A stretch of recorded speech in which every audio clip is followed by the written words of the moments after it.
आणि 14 दिवसाच्या अधिवेशनमध्ये सभागृहाच्या कामकाजाचा वेळ हा फक्त 5 मिनिटं वाया गेला.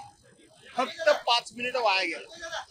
आणि पर डे जवळजवळ 8 तास आणि 30 मिनिटं म्हणजे 14 दिवसामध्ये 130 तासांपेक्षा अधिवेशन चाललं.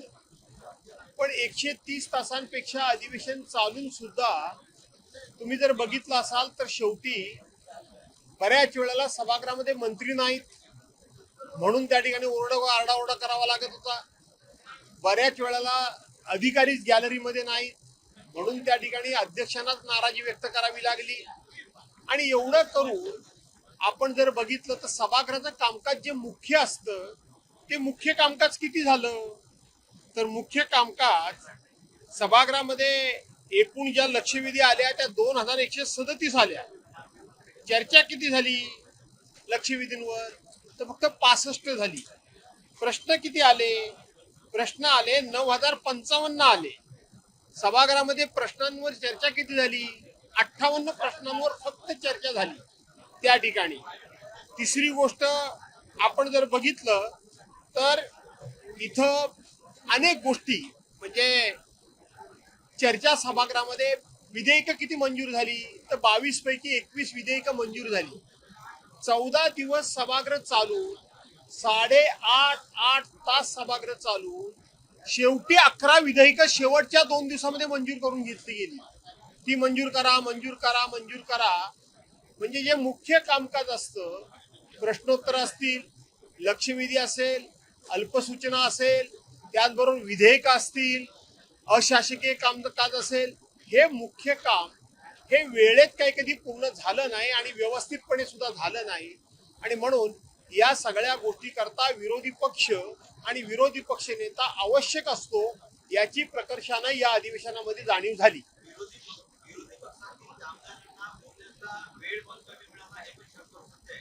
नाही विरोधी पक्षाच्या आमदारांना वेळ कमी मिळतोच. सध्या विरोधी पक्षाच्या आमदारांच्यावर सगळ्या बाजूने अन्याय होतोय. सरकारकडून विरोधी पक्षांच्या मतदारसंघामध्ये निधी द्यायचा नाही. सरकारकडून विरोधी पक्षांच्या मतदारसंघामध्ये गावावरून ओळून टाकलेले नको असलेले अधिकारी द्यायचे आणि तिथे त्यांना त्रास द्यायचं काम करायचं. तशाच पद्धतीनं सभागृहामध्ये सुद्धा त्यांना संधी देण्याचं काम जे त्यांचा हक्क आहे सभासदांचा तो जाणीवपूर्वक डावलण्याचं काम केलं जातं ही वस्तुस्थिती आहे.